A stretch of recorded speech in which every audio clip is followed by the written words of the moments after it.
नमस्कार, आप देख रहे हैं डीडी न्यूज। मैं हूं आंचल गुलाटी गुम्बर। आगे बढ़ने से पहले एक नजर सुर्खियों की तरफ। पाकिस्तान के खिलाफ बड़े कड़े फैसलों के बाद भारत ने अटारी बॉर्डर किया बंद। सीसीएस की बैठक में सार्क के तहत सिंधु जल समझौता स्थगित करने के साथ सार्क के तहत मिली वीजा छूट भी की गई रद्द।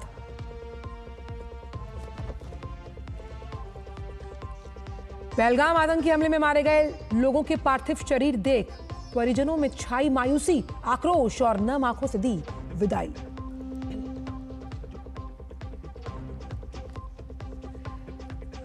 पहलगाम हमले को लेकर सर्वदलीय बैठक आज। रक्षा मंत्री राजनाथ सिंह ने की विपक्षी दलों से बात। कांग्रेस भी कर रही है इमरजेंसी मीटिंग।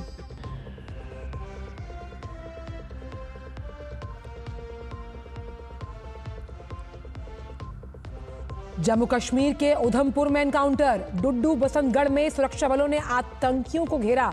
मुठभेड़ में एक जवान शहीद।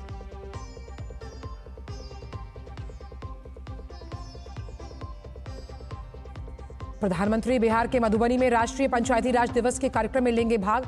13,480 करोड़ रुपए से अधिक की कई विकास परियोजनाएं राष्ट्र को करेंगे समर्पित।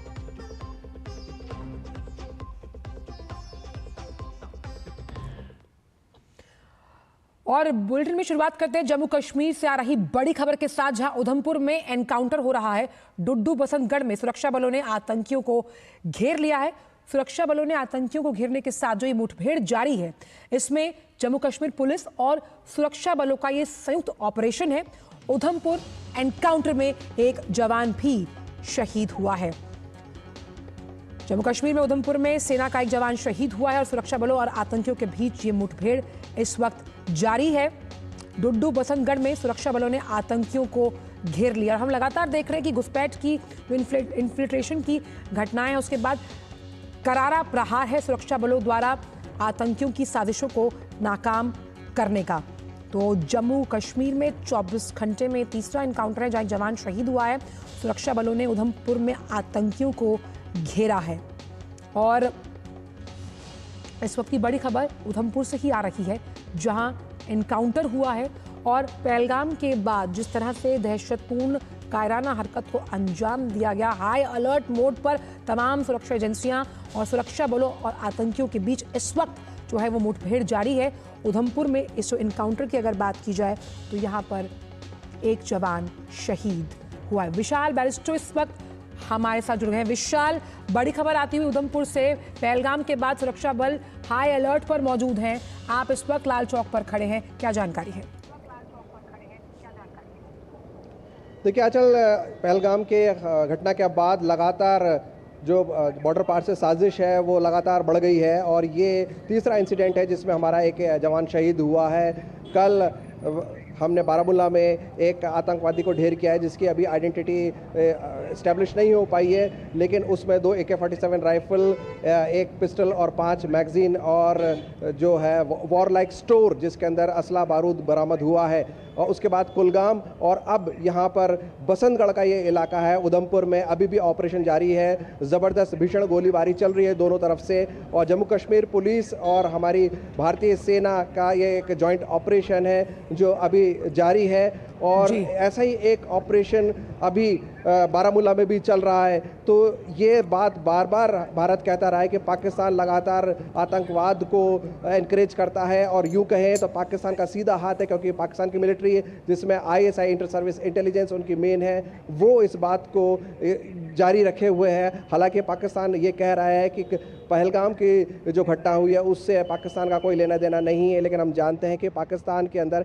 एक कमज़ोर सरकार है और वैसे भी वहाँ पर हमेशा से ही सेना हावी रही है, वो एक बनाना रिपब्लिक ही है। और इसके मद्देनज़र अब पूरी दुनिया का ध्यान भारत की तरफ इस बात को लेकर काफ़ी गंभीर हो गया है कि भारत ये कहता रहा है कि पाकिस्तान स्टेट स्पॉन्सर्ड टेररिज्म लगातार करता रहा है। और पहलगाम की इस कायराना हरकत के बाद जहां पर 26 पर्यटकों को बेदर्दी से मौत के घाट उतार दिया गया, उसके बाद 3 इन्फिल्ट्रेशन के अटैम्प्ट हुए हैं जिसमें बसंतगढ़ की घटना में हमारा एक जवान शहीद हुआ है। आंचल, क्या कुछ पता लग पाया है कि आतंकी जो हैं वो किस गुट के हैं? क्योंकि लगातार हमने देखा कि ये कहीं ना कहीं हताशा है, बौखलाहट है। पहलगाम के बाद जिस तरह से दहशत और खौफ के मंसूबे की उम्मीद की गई थी पाक द्वारा, ऐसा कुछ हुआ नहीं। और जो लोग हैं उन्होंने अपनी सॉलिडारिटी दिखाई और जो बंद का आह्वान, वो खास तौर पर इस दहशत की पूरी घटना को भर्त्सना के साथ हमने देखा कई फोरम्स पर।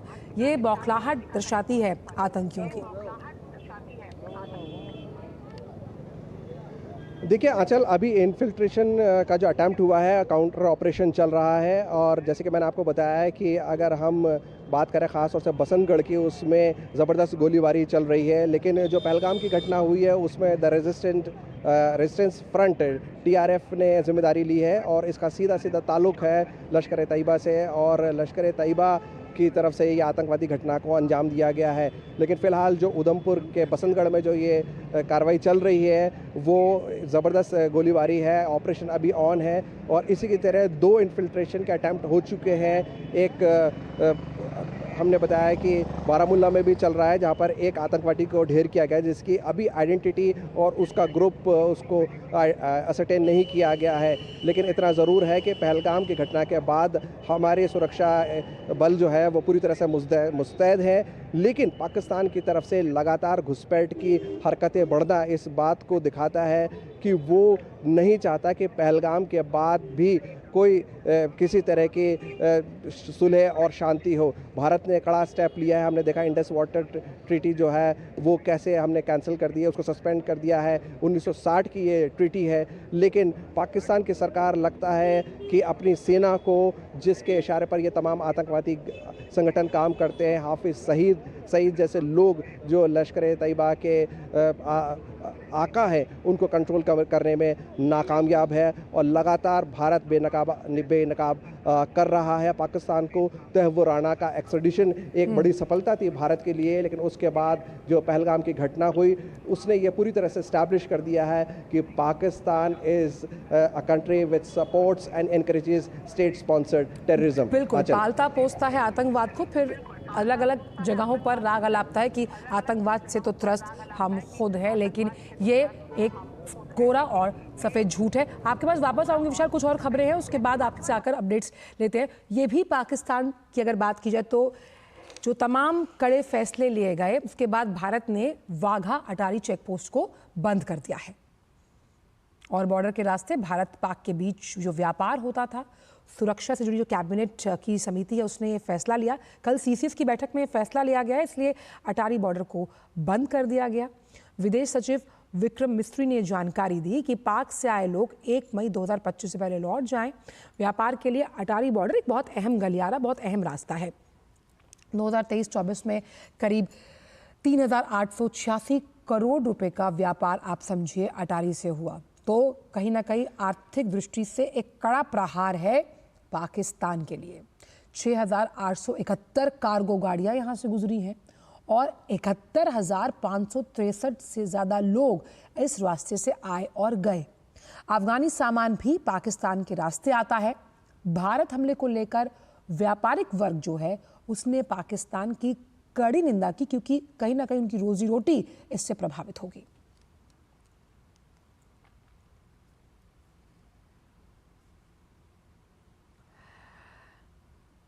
इससे पहले कल पहलगाम हमले को लेकर हुई CCS की बैठक में पाक के खिलाफ कई सख्त कदम उठाए गए। करीब 2.5 घंटे तक की बैठक चली। गृह मंत्री, रक्षा मंत्री, विदेश मंत्री, NSA इसमें शामिल थे। विदेश सचिव, कैबिनेट सचिव भी शामिल हुए। प्रधानमंत्री के प्रधान सचिव मौजूद रहे। विदेश सचिव CCS ने ये साफ तौर पर इस पूरी बैठक का अगर लब्बो-लुबाब समझे तो हमले की कड़ी निंदा की और आतंक के खिलाफ लड़ाई में भारत को पूरा समर्थन है चौतरफा। तो पाकिस्तान के खिलाफ कई कड़े कदम जो हैं वो उठाए गए, जिसमें जो सिंधु जल संधि है उसको स्थगित किया गया। आप देखिए अटारी बॉर्डर को बंद किया गया है। उसके साथ सार्क के तहत जो वीज़ा नियम है उसको रद्द किया गया, यानी कि वीज़ा स्ट्राइक, वाटर स्ट्राइक की गई है। पाकिस्तान को आर्थिक तौर पर कमज़ोर करने की कोशिश की गई है। और ये जो कूटनीतिक स्ट्राइक है ये कहीं ना कहीं पाकिस्तान के लिए परेशानी का सबब ज़रूर है। इसीलिए पाकिस्तान की नेशनल सिक्योरिटी की मीटिंग चल रही है, जहां वो एक बार फिर से गीदड़ भभकी दे रहा है कि शिमला अग्रीमेंट से वो अपने हाथ खींचेगा, नुकसान पाकिस्तान का ही है। वक्त एक ब्रेक का, ब्रेक के उस पार भी खबरों का सिलसिला रहेगा जारी।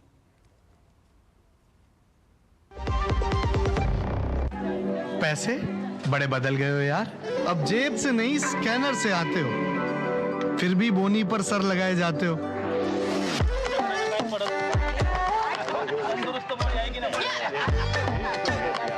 हुलिया चेंज हुआ पर अंदर से वही हो, बदले हो लेकिन इतने भी नहीं बदले हो।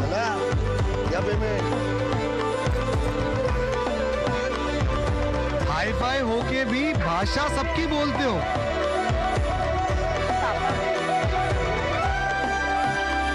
तिजोरी में नहीं लेकिन महफूज अब भी हो। पैसों का तरीका जितना भी बदले, हमारे लिए उसकी कदर नहीं बदलेगी। भीम, भारत का भरोसा, भारत का अपना पेमेंट्स ऐप।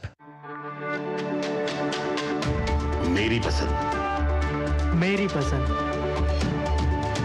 मेरी पसंद, मेरी पसंद, हमारी पसंद। हम सबकी पसंद। मजबूत देश का मजबूत सरिया हो गया स्टील। ब्रेक के बाद सभी का स्वागत। और विशाल हमारे साथ लाल चौक श्रीनगर से जुड़े हुए हैं। विशाल, अगर हम देखें तो अटारी बॉर्डर को बंद कर दिया गया और अभी हमने अपनी खबर में भी बताया कि किस तरह से व्यापारिक दृष्टि के लिहाज से अटारी बॉर्डर बहुत अहम है। इसका बंद करना कितना बड़ा आप कूटनीतिक स्टेप मानते हैं जो CCS की बैठक में कल लिया गया? देखिए आंचल, ये एक बहुत स्ट्रेटेजिक स्टेप है जो इंडिया ने लिया है, इंडस वाटर ट्रीटी को कैंसिल करना और उसके बाद अटारी बॉर्डर को बंद करना, क्योंकि इंडिया जो है one of the fastest growing economies है। हम 5वें पायदान पे हैं और जल्दी हम 3रे पायदान पर पहुंचने वाले हैं, जबकि पाकिस्तान की अर्थव्यवस्था पहले से ख़राब है। हम जानते हैं कि जियो पॉलिटिकल सिचुएशन किस तरह से है, टैरिफ वॉर चल रहा है। ऐसे में अटारी बॉर्डर का बंद हो जाना पाकिस्तान की रीढ़ की हड्डी को तोड़ देगा और पाकिस्तान को ये बहुत मुश्किल हो जाएगा, क्योंकि पाकिस्तान जो है इंडिया के साथ पहले से उसके ताल्लुकात ख़राब चल रहे हैं, लेकिन इकोनॉमिक फ्रंट पे भी अगर पाकिस्तान को नुकसान होता है तो ये पाकिस्तान के लिए एक बहुत बड़ी हार होगी। अब उनकी सरकार को ये सोचना होगा।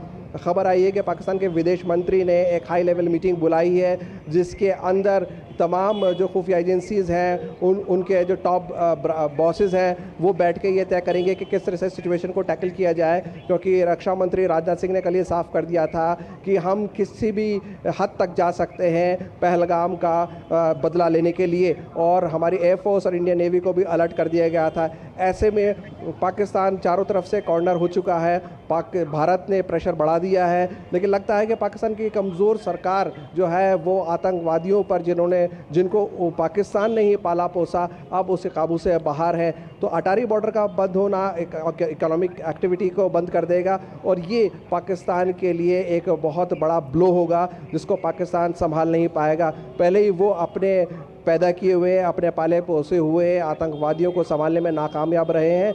अब उनके लिए इकोनॉमिक फ्रंट पे चोट भारत की तरफ से होना, बायलैटरल ट्रेड में मात खाना पाकिस्तान के लिए एक बहुत बड़ा नुकसान होगा। और ख़ास तौर पर अगर देखा जाए जिस सिंधु जल संधि की हम बात कर रहे हैं वो बहुत अहम है, क्योंकि अगर हम देखें तो जिस तरह से कई अहम कामों के लिए पाकिस्तान की इकोनॉमी कृषि पर निर्भर है, अगर पानी की जो उपलब्धता है जिसकी सुनिश्चितता कई सालों से सिंधु जल समझौते की तहत की जा रही है, उसको अगर स्थगित कर दिया जाएगा तो पानी को भी मोहताज हो जाएगा पाकिस्तान। जी बिल्कुल ठीक कहा आपने, और आपने जैसे कि बताया कि पाकिस्तान एक कमज़ोर इकोनॉमी है और अगर एग्रीकल्चरल फ्रंट पे उसका नुकसान होता है, भारत से साजो सामान जाना बंद हो जाएगा तो पाकिस्तान के लिए एक बहुत मुसीबत की बात होगी, क्योंकि ना सिर्फ भारत से सामान जाता है बल्कि पाकिस्तान की तरफ से भी आता है, तो उनको दो तरफा नुकसान होगा। और हमने देखा कि किस तरह से जो रेट्स हैं आम चीज़ों के, सब्जियों के दाम बढ़ जाना, पिछले कुछ वक्त पे खबर आई थी कि टमाटर के दाम आसमान छूने लगे हैं। तो बढ़ती महंगाई भी पाकिस्तान की आवाम को बहुत परेशान करेगी, और जब आवाम परेशान होगी तो कमज़ोर सरकार के लिए अपने आप को संभाल पाना बड़ा मुश्किल होगा। तो पाकिस्तान को ये समझना होगा कि पहले ही वो बहुत बड़ा नुकसान उठा चुके हैं। हमने देखा कि क्रिकेट के अंदर जो पाकिस्तान के लिए इंडियन सब कॉन्टिनेंट में सबसे बड़ा एंटरटेनमेंट है, किस तरह से पाकिस्तान साइडलाइन हो चुका है और भारत का पाकिस्तान के प्लेयर्स के साथ या उनको सबसे पहले IPL में उनको नुकसान हुआ और फिर इंटरनेशनल मैचेस पाकिस्तान में ना होना, भारत का पाकिस्तान ना जाना। हमने देखा किस तरह से पाकिस्तान के स्टेडियम खाली थे।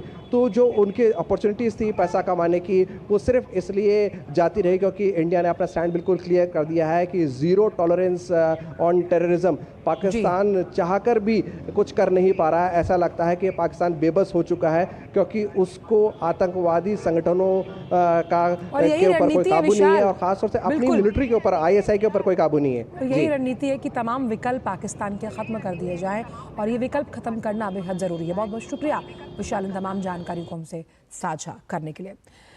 बढ़ते आगे और बात करते हैं जम्मू कश्मीर के पहलगाम घाटी में हुए आतंकी हमले में मारे गए कानपुर के शुभम द्विवेदी के बारे में, जिनके घर मुख्यमंत्री योगी आदित्यनाथ आज सुबह पहुंचे। वहां पहुंचकर उन्होंने शुभम को श्रद्धांजलि दी, परिवार को ढाढ़स बंधाया। उन्होंने परिजनों को सांत्वना दी और कहा कि सरकार इसका बदला लेगी। पहलगाम कश्मीर के अंदर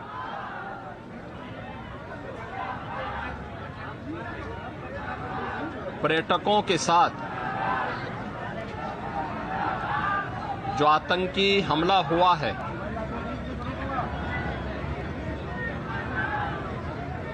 कानपुर का एक परिवार उस आतंकी हमला का शिकार यहां का एक नौजवान हुआ शुभम द्विवेदी।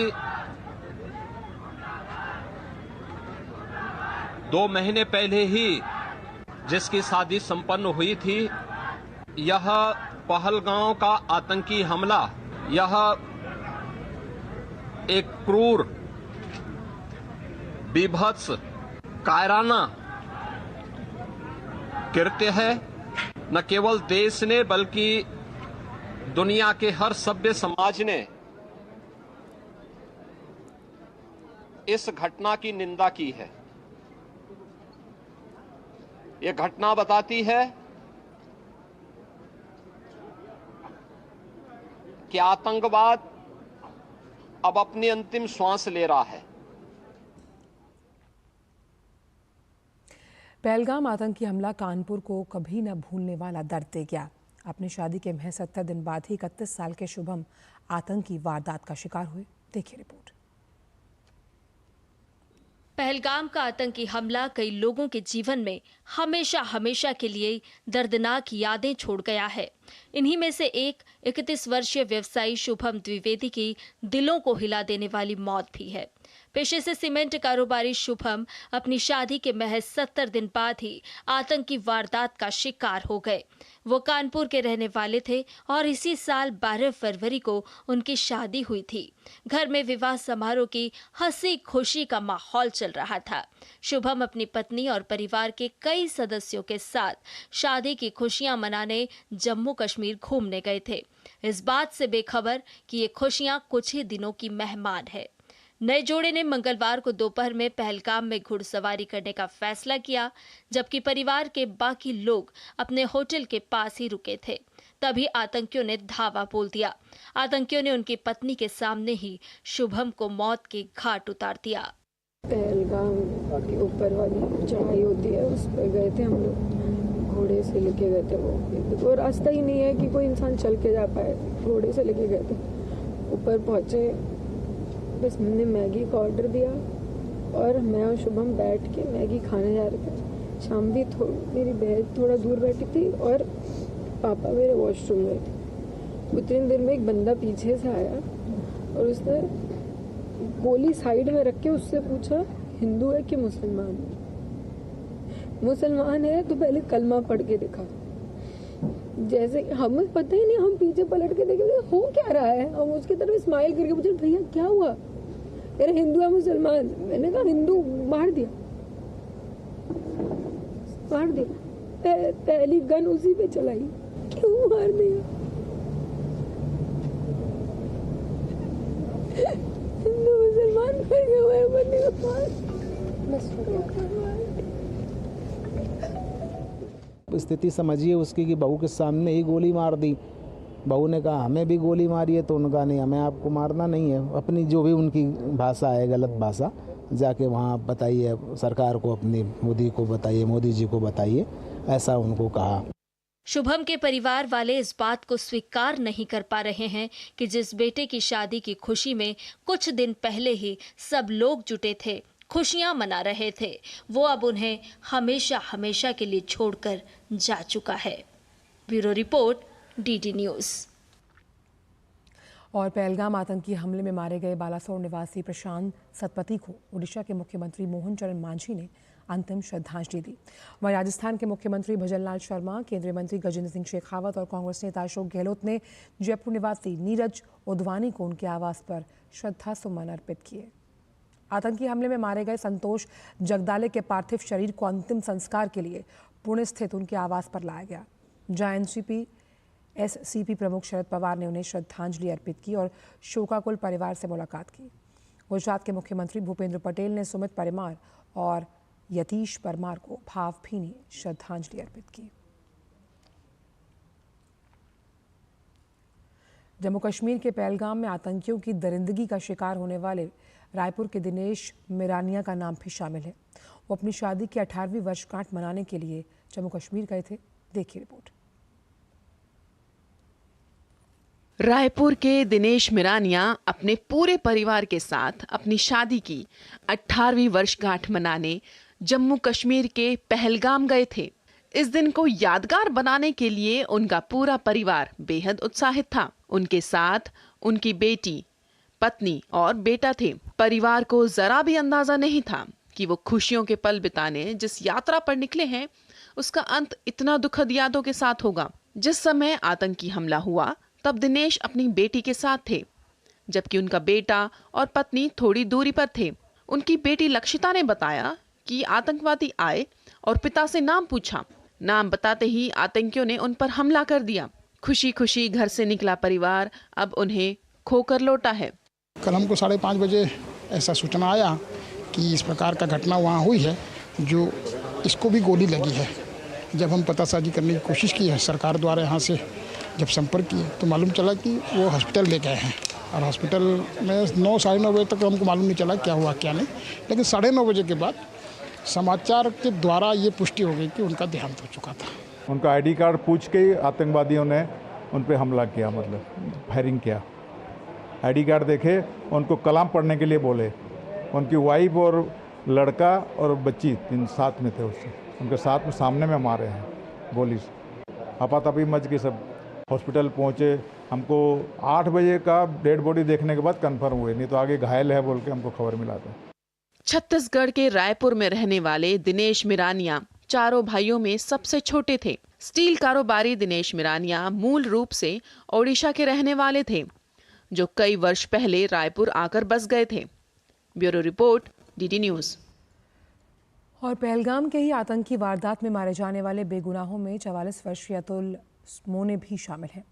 मुंबई से सटे डोंबिवली पश्चिम निवासी अतुल मोने रेलवे में विभागीय अभियंता थे। अतुल को उनकी पत्नी के सामने ही आतंकियों ने बेरहमी से गोली मार दी। पहलगाम में आतंकी हमले का शिकार बने मुंबई से सटे डोंबिवली पश्चिम निवासी अतुल मोने अपनी पत्नी और बेटी के साथ छुट्टियां मनाने जम्मू कश्मीर गए थे। अतुल मोने पेशे से रेलवे में इंजीनियर थे। अतुल की पत्नी ने घर पर फोन करके अतुल के निधन की खबर दी। उनकी पत्नी ने बताया कि किस तरह आतंकियों ने पहले धर्म पूछा, फिर गोली मार दी। अतुल के साथ उनके दोस्त संजय लेले और हेमंत जोशी भी इस यात्रा में उनके साथ थे। यह तीनों दोस्त अचानक हुए आतंकी हमले में हैवानियत का निशाना बने। आतंकियों ने तीनों ही दोस्तों की जान ले ली। वहीं संजय लेले का बेटा हर्षल गोली लगने से घायल हो गया है। बहुत अच्छा छोकरा था, एजुकेटेड था, वेल एजुकेटेड। कमी तो खलेगी ही ना, हम लोग के बच्चे की उम्र का है, तो ये अपना बच्चा और वो बच्चा में फर्क क्या है पड़ोसियों में। मोने परिवार घर से खुशियां साथ लेकर निकला था, लेकिन दरिंदों ने उनके परिवार से मुस्कुराहटों को छीन लिया है। Bureau report, DD news. Pahalgam में हुए कायराना आतंकी हमले में मारे गए निर्दोषों में मनीष रंजन मिश्रा भी हैं। मनीष रंजन ने जब गोलियों की आवाज़ सुनी तो उन्होंने अपने पत्नी और बच्चों को विपरीत दिशा में भागने के लिए कहा। पत्नी और बच्चे तो सुरक्षित बच गए, लेकिन आतंकियों ने मनीष को गोली मार दी। जम्मू कश्मीर के पहलगाम में आतंकी हमले में जान गंवाने वाले इंटेलिजेंस ब्यूरो के अधिकारी मनीष रंजन के पैतृक गांव में मातम पसरा हुआ है। परिवारजनों का रो रोकर बुरा हाल है। मनीष इंटेलिजेंस ब्यूरो यानी कि आईपी के एक समर्पित अधिकारी थे। मनीष मूल रूप से बिहार के रोहतास जिले से थे, लेकिन पश्चिम बंगाल के पुरुलिया के निवासी थे। वो वर्तमान में हैदराबाद में आईबी में सेक्शन ऑफिसर के पद पर कार्यरत थे। जम्मू कश्मीर की सैर को गए मनीष रंजन मिश्रा के लिए ये सफर जीवन की अंतिम यात्रा बन गया। मनीष अपनी पत्नी और 2 बच्चों के साथ पहलगाम घूमने गए थे। आतंकी दरिंदों ने उन्हें मौत के घाट उतार दिया। परिवार वालों का सदमे से बुरा हाल है और उनके लिए विश्वास कर पाना कठिन हो रहा है कि एक बेहद अच्छा इंसान आतंकी भेंट चढ़ गया। ना था उसको, बीच में किसने मारा, कौन मार दिया मेरे लाल को, मेरे जिगर के टुकड़ा को हमसे छीन लिया। मेरे लाल को हमसे छीन लिया। इतना अच्छा लड़का, बहुत बुद्धिमान, बाप रे, बहुत पढ़ा लिखा, इतना अच्छा लड़का, किसने मार दिया उसको। कलम गांव में कल कुछ आतंकी हमला हुआ था, उसी में मेरा दोस्त का जान गया। ये तो कल घूमने निकला हुआ था एलटी छुट्टी में, तो बनारस अयोध्या घूमते हुए गया था। तो कल वो पहलगाम में था, जब आतंकवादी हमला हुआ तो ये घुड़सवारी कर रहा था। स्थानीय लोग मनीष को एक शांत और सहयोगी स्वभाव के इंसान के रूप में याद कर रहे हैं और उनके जाने से इलाके में गहरा शून्य पैदा हो गया। आतंकियों ने धर्म पूछकर मनीष को मारा। परिवारजन सरकार से न्याय की मांग कर रहे हैं। Bureau report, DD news. Jammu Kashmir के पहलगाम में कायर आतंकियों ने जिन पर्यटकों की जान ली, उनमें गुजरात के भावनगर के यतीश परमार और उनके बेटे भी शामिल हैं। आइए देखते हैं इस खास रिपोर्ट के जरिए। जिन हंसते खिलखिलाते परिवारों की खुशी आतंकियों ने छीनी, उनमें गुजरात के भावनगर का परमार परिवार भी है। यतीश परमार और उनके बेटे सुमित परमार की मौत से आसपास के घरों में भी मातम का माहौल है।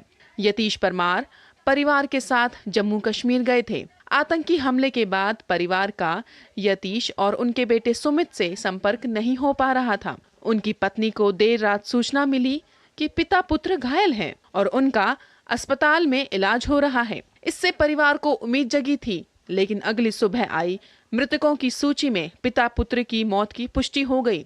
इसके बाद परिवार का रो रो कर बुरा हाल है। जैसे साइट सीन के लिए बाहर निकले होटल के आउटसाइड, तो वहाँ पर आतंकियों ने पकड़ के उसके साथ ऐसा हादसा हुआ है कि उसको शूट कर दिया।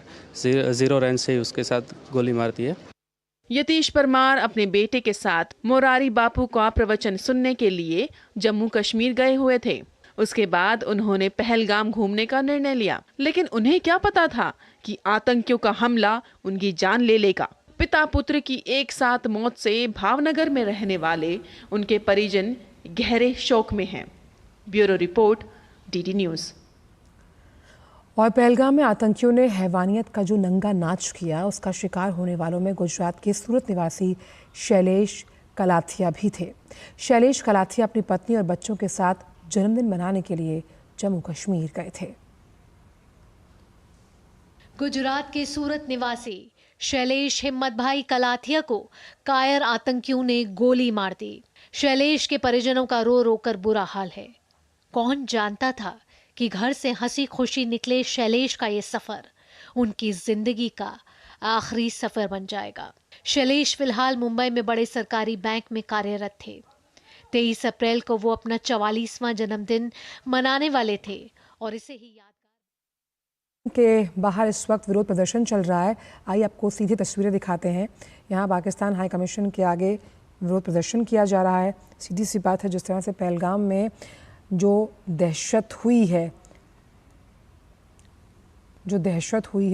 जिस दहशत की वजह से कई मासूमों ने अपनी जान से हाथ गंवाया, आप उसके एवज में ये विरोध प्रदर्शन पाकिस्तान हाई कमीशन के बाहर देख रहे हैं इस वक्त। और दहशत की वजह से आम लोगों ने अपनी जान से हाथ गंवाए।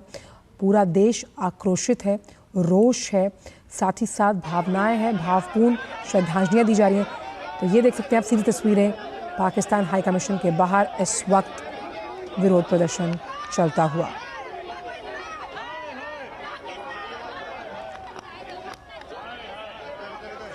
और पाकिस्तान हाय हाय के नारे लग रहे हैं क्योंकि जिस तरह से नापाक इरादों के साथ वो दहशतगर्द आए और कई लोगों को मौत के घाट उतारा गया, और उस लिहाज से आप देख सकते हैं कि ये विरोध प्रदर्शन जो है उसको अंजाम दिया गया। और इसी तरह का विरोध प्रदर्शन हमने कल भी देखा जब लाल चौक पर जिस तरह से जो कश्मीरी थे, आम कश्मीरी जो था, उसने आह्वान किया बंद का। आइए आपको सुनवाते हैं अभी कुछ देर में कि किस तरह से जो लोग वहाँ विरोध प्रदर्शन कर रहे हैं उनका कहना क्या है।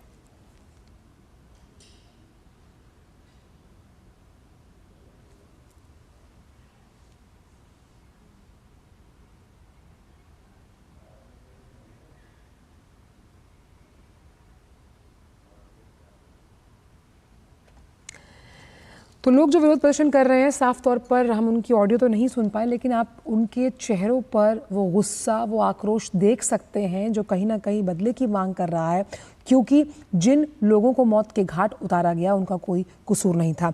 और चलिए निशांत राय इस वक्त हमारे साथ जुड़ गए। निशांत, ये आक्रोश है, ये रोष है, ये गुस्सा है, वो गुस्सा उन चीखों, उन अश्कों और उन आंसुओं के खिलाफ जो कहीं ना कहीं मांग कर रहा है इंसाफ को लेकर, जिन्हें दहशतगर्दों ने मौत के घाट उतारा। इसलिए पाकिस्तान हाई कमीशन के बाहर इस वक्त विरोध प्रदर्शन चल रहा है। निशांत, देखिए, बिल्कुल पाकिस्तान हाई कमीशन के बाहर विरोध प्रदर्शन चल रहा है और विरोध प्रदर्शन पाकिस्तान की उन काली करतूतों को लेकर है जो कि अभी पहलगाम में देखने को मिली और 27 लोगों को जो है मार दिया गया। और ये कहा जा सकता है कि इसकी साजिश के पीछे पाकिस्तान का हाथ हो सकता है, जिसके चलते लोगों में ये गुस्सा है और लोग इस गुस्से में अब विरोध कर रहे हैं और इंसाफ की मांग कर रहे हैं। पाकिस्तान से आके पूछा जा रहा है कि उन निर्दोषों ने क्या बिगाड़ा था उस मुल्क का जो इतनी बड़ी उन लोगों को सजा दी गई, आखिर पर्यटकों को निशाना क्यों बनाया गया।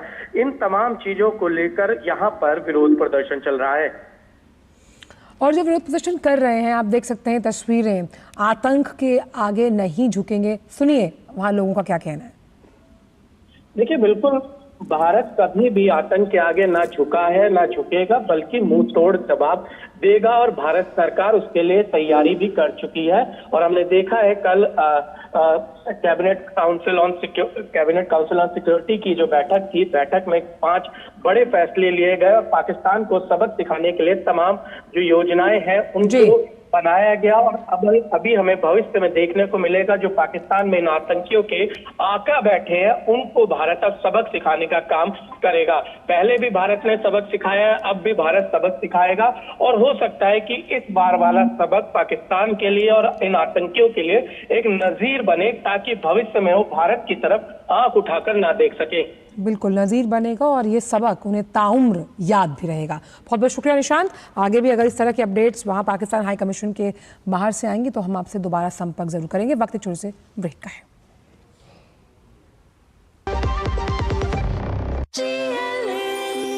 जो लक्ष्य चुना था समझ आने लगा है। GLA यूनिवर्सिटी, उच्च लक्ष्य की निश्चित प्राप्ति। जब धरती चीर कर निकलता है लोहे का पत्थर और मिलता है मोंगिया के जोश से, फिर तपता है, पिघलता है और बनता है फौलाद। अब होता है सरिया सारी खूबियों के साथ। मोंगिया स्टील, मजबूत देश का मजबूत सरिया। ब्रेक के बाद सभी का स्वागत। बढ़ते हैं आगे। जम्मू कश्मीर के पहलगाम में आतंकियों की दरिंदगी का शिकार होने वाले में रायपुर के दिनेश मिरानिया भी शामिल थे। वो अपनी शादी की 18वीं वर्षगांठ मनाने के लिए परिवार के साथ जम्मू कश्मीर गए। देखिए रिपोर्ट। रायपुर के दिनेश मिरानिया अपने पूरे परिवार के साथ अपनी शादी की 18वीं वर्षगांठ मनाने जम्मू कश्मीर के पहलगाम गए थे। इस दिन को यादगार बनाने के लिए उनका पूरा परिवार बेहद उत्साहित था। उनके साथ उनकी बेटी, पत्नी और बेटा थे। परिवार को जरा भी अंदाजा नहीं था कि वो खुशियों के पल बिताने जिस यात्रा पर निकले हैं उसका अंत इतना दुखद यादों के साथ होगा। जिस समय आतंकी हमला हुआ तब दिनेश अपनी बेटी के साथ थे, जबकि उनका बेटा और पत्नी थोड़ी दूरी पर थे। उनकी बेटी लक्षिता ने बताया कि आतंकवादी आए और पिता से नाम पूछा। नाम बताते ही आतंकियों ने उन पर हमला कर दिया। खुशी खुशी घर से निकला परिवार अब उन्हें खोकर लौटा है। कल हमको 5:30 बजे एक बड़ी खबर आ रही है। नक्सलियों के खिलाफ सुरक्षा बलों का अभियान जारी है और ये बड़ा एक्शन सुरक्षा बलों द्वारा लिया गया है, जहां सुरक्षा बल ड्रोन और सैटेलाइट से लगातार इलाके पर नजर बनाए हुए। छत्तीसगढ़ तेलंगाना बॉर्डर पर ये मुठभेड़ हो रही है और बड़ी सफलता ये है कि सुरक्षा बलों ने 5 नक्सलियों को ढेर किया है। सुरक्षा बल ड्रोन और सैटेलाइट से इलाके पर लगातार नजर रख रहे थे। सुरक्षा बलों ने नक्सलियों की बटालियन नंबर 1 को घेरा हुआ है और सीआरपीएफ, डीआरजी, एसटीएफ और कई फोर्सेस मिलकर काम करें। सोमेश जुड़ गए। सोमेश, बड़ी सफलता, नक्सलियों के खिलाफ सुरक्षा बलों का बड़ा एक्शन, 5 को मार गिराया। जी आपको बता दूं छत्तीसगढ़ में सबसे बड़ा अब तक का इनकाउंटर है और बताया जा रहा है जो छत्तीसगढ़ का तेलंगाना बॉर्डर है, महाराष्ट्र की सीमा पर करीबन सुरक्षा बल की तरफ 5000 से ज्यादा जवान इस ऑपरेशन को शुरू किया है। ये इलाका जो बीजापुर का इलाका है, तेलंगाना का क्षेत्र, इस इलाके में सुरक्षा बल और पुलिस के बीच में मुठभेड़ चल रही है और अब तक जो हमारे पास जानकारी मिली है, सुरक्षा बलों ने 5 नक्सलियों को इनकाउंटर पे मार गिराया है और ये लगातार ऑपरेशन अभी भी जारी है। उस इलाके में सुरक्षा बल के जो जवान हैं मौजूद हैं और लगातार सुरक्षा बल के जवान उस इलाके में घुस कर नक्सलियों से लोहा ले रहे हैं, इनकाउंटर कर रहे हैं और अब तक जो बताया जा रहा है कि अब तक का सबसे बड़ा इनकाउंटर है और इस ऑपरेशन में छत्तीसगढ़ तेलंगाना बॉर्डर पर जो CRPF, STF, DRG, Bastar fighter के जवान भी शामिल है और जो हमारे पास एक जो जानकारी है ये जो बस्तर के आईजी सुंदर राजपी है, उन्होंने पुष्टि की है जो नड़पाली का जो पहाड़ी है ये इलाका जो नक्सलियों का जो मोस्ट वांटेड कमांडर है हिडमा, यहाँ उसकी मौजूदगी है। बताया जा रहा है बटालियन हिडमा देवा सहित जो नक्सलियों का टॉप लीडर है, जो सीआरजीएल के जो बड़े नेता है, शीर्ष नेता है, इनको यहाँ पर जो सुरक्षा बल के जवानों को सूचना मिली थी, इसके बाद इस ऑपरेशन को वहां पर अंजाम दिया गया। और दूसरी तरफ केंद्रीय गृह मंत्री ने साफ तौर पर कहा है कि जो बस्तर से 2026 तक नक्सलियों का खात्मा किया जाएगा, जिसके बाद सुरक्षा बल के जो जवान है नक्सलियों की कोर इलाकों में घुसकर ताबड़तोड़ इनकाउंटर भी कर रहे हैं, जिससे सुरक्षा बलों को बड़ी सफलता मिल रही है। बिल्कुल, सुरक्षा बलों के हाथ बड़ी सफलता, जहां 5 नक्सलियों को मार गिराया और ये इस वक्त का बड़ा एक्शन नक्सलवाद को खदेड़ने का। बहुत बहुत शुक्रिया सोमेश इन तमाम जानकारियों को हमसे साझा करने के लिए। वहीं पहलगाम आतंकी हमले को लेकर आज सर्वदलीय बैठक भी होनी है। रक्षा मंत्री राजनाथ सिंह की अध्यक्षता में बुलाई गई इस सर्वदलीय बैठक का उद्देश्य आतंकवाद के खिलाफ कार्रवाई में सबको एकजुट करना है। आज होने वाली इस बैठक में पहलगाम आतंकी हमले को लेकर चर्चा होगी। साथ ही आतंकवाद से निपटने के लिए सरकार के आगामी कदम पर विपक्ष की राय लिए जाने की भी उम्मीद है। इसके अलावा कांग्रेस ने भी CWC की इमरजेंसी मीटिंग बुलाई है।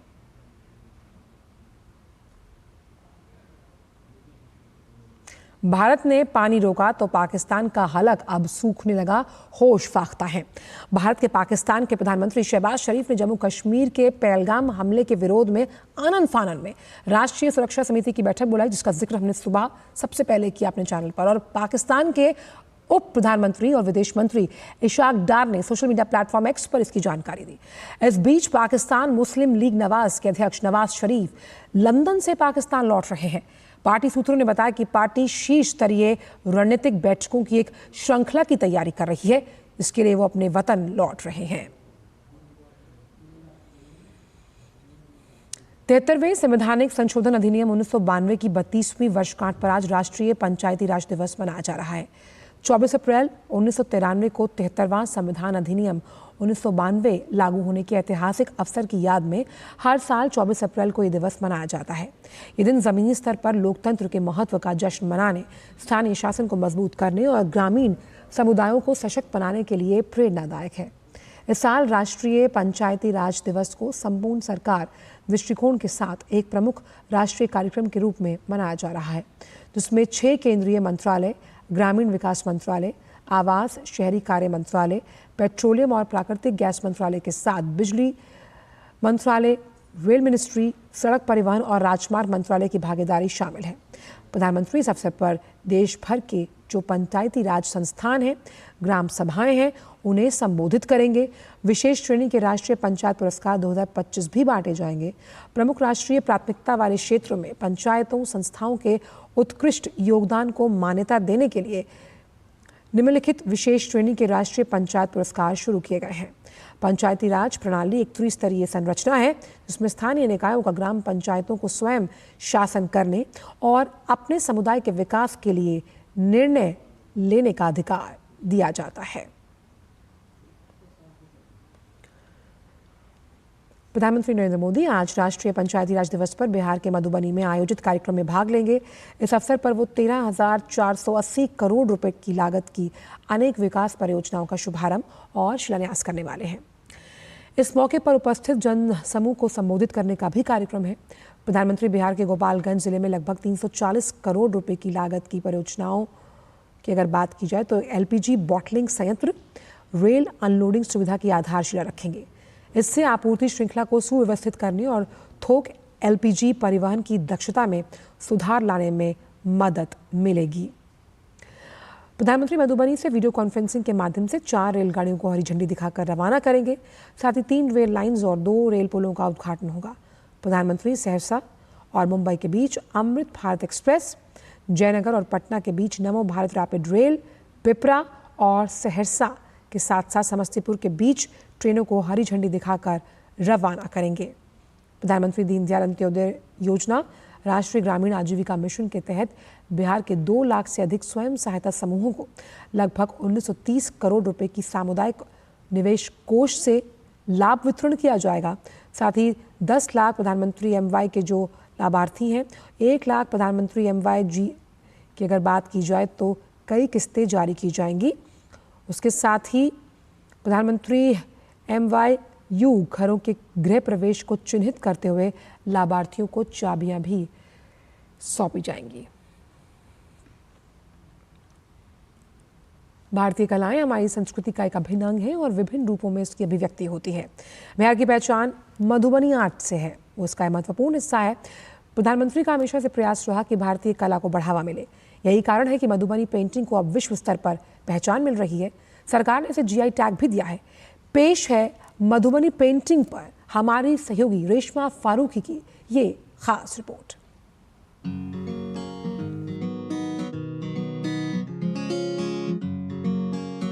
भारत का इतिहास बेहद समृद्ध और कलाओं से परिपूर्ण है। बिना इसकी कलाओं से भारत की संस्कृति की कल्पना की ही नहीं जा सकती। भारतीय संस्कृति की इसी प्राचीन और अनोखी कलाओं में से एक है मधुबनी आर्ट। बिहार और मिथिलांचल की पहचान है मधुबनी पेंटिंग। एक समय ऐसा भी था जब इस कला को सिर्फ घर की दीवारों तक पाया जाता था। कच्चे मकानों पर महिलाएं मधुबनी पेंटिंग किया करती थीं। लेकिन जैसे जैसे समय बदला वैसे वैसे ये कला कच्ची दीवारों से बड़े कैनवस पर उतर आई। मधुबनी पेंटिंग जिसके बारे में जब हम बात करते हैं तब हमें पता चलता है कि ये पेंटिंग हमारी प्रकृति से जुड़ी हुई है, जीवन से जुड़ी हुई है। जीवन का हर रंग मधुबनी पेंटिंग में नजर आता है। ये चित्रकला मुख्य रूप से महिलाओं द्वारा बनाई जाती है और इसमें प्राकृतिक रंगों का उपयोग किया जाता है। इस कला में खास तौर पर देवी देवताओं की तस्वीरें, प्राकृतिक नजारे जैसे सूर्य और चंद्रमा, पेड़ पौधे और तुलसी विवाह या फिर राम सीता का विवाह, ये दृश्य देखने को मिलते हैं। आज चित्रकार महिलाओं को केंद्र की ओर से एक बड़ा मंच प्रदान किया जा रहा है, जिससे वे निरंतर सशक्तिकरण की ओर बढ़ रही हैं। मधुबनी पेंटिंग जो है वो पारंपरिक बनता है, ट्रेडिशनल पेंटिंग है जो महिलाएं बनाती हैं। नरेंद्र मोदी जो सक्षम प्रधानमंत्री हैं हमारे देश के, वो महिलाओं के लिए बहुत सारा काम कर रहे हैं। उन्होंने कोरोना के टाइम में भी विपदा में आपदा अवसर करके काम दिया, जिनमें महिलाएं बहुत काम की। मैं भी बनाई, हजारों मास्क पेंटिंग की। इसी कला को आगे बढ़ा रही हैं दिल्ली में चित्रकार मनीषा झा। आज कई महिलाओं को न सिर्फ इस कला को सिखा रही हैं, बल्कि उनको रोजगार भी मुहैया करा रही हैं। केंद्र की भूमिका तो बहुत बड़ी है। अगर केंद्र ना हो तो ये आर्ट भी नहीं होगा, बिकॉज इसका जो अगर आप शुरू से सोचे तो सरकार ने इसको बढ़ाया और अभी भी सरकार बहुत बड़े स्केल पे महिलाओं को इससे रोज़गार मिल रहा है। को महिलाओं ने ही बनाया है, उनका विकास भी महिलाओं के द्वारा ही हुआ है और 9 पद्मश्री है मिथिला पेंटिंग में, विच इज़ अ रिकॉर्ड। प्रधानमंत्री नरेंद्र मोदी ने मधुबनी पेंटिंग के लिए शिक्षा और प्रशिक्षण के अलावा कई कार्यक्रम शुरू किए हैं, जिससे इस कला की जहां लोकप्रियता बढ़ रही है, वहीं कलाकारों को अपनी कला को विश्व स्तर पर प्रदर्शित करने का अवसर भी मिल रहा है। रेशमा की रिपोर्ट, डीडी न्यूज। और एक बार फिर आपको बताते हैं कि पाकिस्तान हाई कमीशन के बाहर इस वक्त विरोध प्रदर्शन चल रहा है। ये विरोध प्रदर्शन जिस तरह से पहलगाम में जो आतंकी घटना हुई है, इसलिए उसके एवज में वहां पर लोग विरोध प्रदर्शन करते हुए आतंकवाद को लेकर नारेबाजी कर रहे हैं। जिस प्रकार से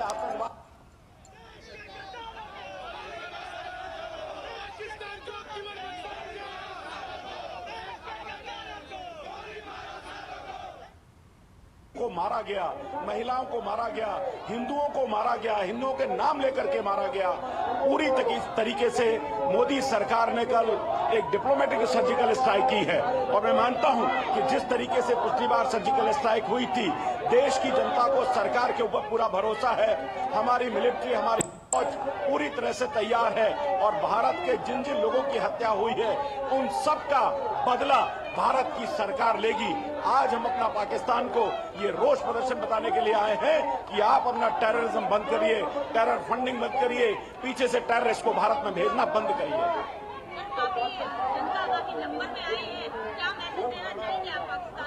पाकिस्तान को यही मैसेज देना चाहते हैं कि अब आपका ये आतंकवाद नहीं चलेगा, अब आप इस तरीके से निर्मम हत्याएं नहीं करेंगे, आप इस तरह से क्रॉस बॉर्डर टेररिज्म नहीं करेंगे। आज कश्मीर भारत के एक प्रमुख अंग के रूप में तेजी से तरक्की कर रहा था, पर्यटक वहां जा रहे थे, आपने जानबूझ करके जिस तरीके से एक मैसेज दिया है, भारत की जनता, भारत की सरकार और भारत की मिलिट्री आपको भरपूर जवाब देगी।